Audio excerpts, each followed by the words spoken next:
Hello সবাইকে, কেমন আছেন সবাই?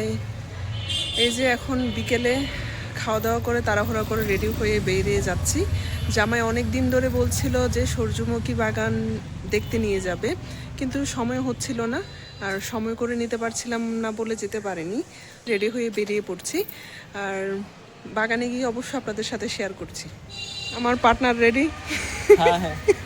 বাবা, আচ্ছা বাবা হাই বলো।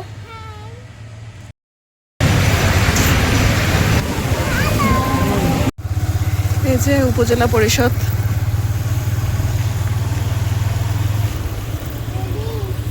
চলে আসলাম সূর্যমুখীর একটা ছোট্ট বাগানে।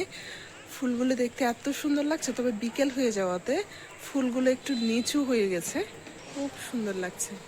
আর এই বাগানটি উপজেলা রামগঞ্জ পরিষদের মধ্যে। আর আপনারাও চাইলে এখানে এসে ছবি তুলতে পারেন, কিন্তু দয়া করে কেউ কোনো ফুল ছিঁড়বেন না, কারণ ফুলগুলো আসলে গাছে দেখতেই সুন্দর লাগে।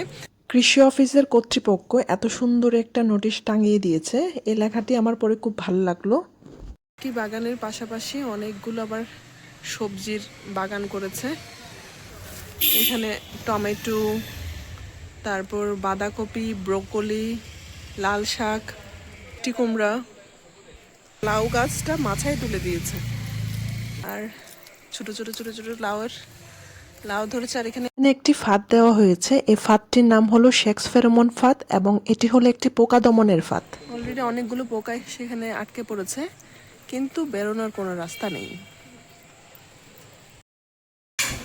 আমরা এখন ছবি তুলে ক্লান্ত হয়ে চলে আসলাম রেস্টুরেন্টে। কি খেতে? এই যে চার পরোটা, আমার মেয়ে পরোটা খাচ্ছে।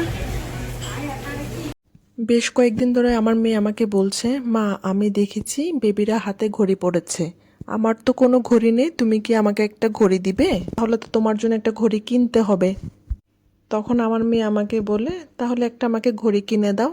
যদিও আমি তখন সাথে সাথে তাকে ঘড়ি কিনে দিইনি। আজকে যখন বেরিয়েছি ভাবলাম মেয়েটাকে একটা ঘড়ি কিনে দিই, তাই চলে আসলাম একটা ঘড়ির দোকানে এবং তাকে পছন্দ করতে দিয়েছি। সে তার পছন্দ মতো তার পছন্দের কালারটাই নিয়েছে। পর আরও টুকটাক কেনাকাটা করে এখন বাসার উদ্দেশ্যে রওনা করলাম। বাসায় যাচ্ছি। চাঁদনি রাত, দেখতে চাঁদটা খুব সুন্দর লাগছে, আপনাদের সাথে একটু শেয়ার করলাম। বিকেল থেকে অনেক ঘোরাঘুরি হলো, এখন বাসায় চলে যাচ্ছি। দেখা হবে পরবর্তী কোনো ব্লগে। বাই।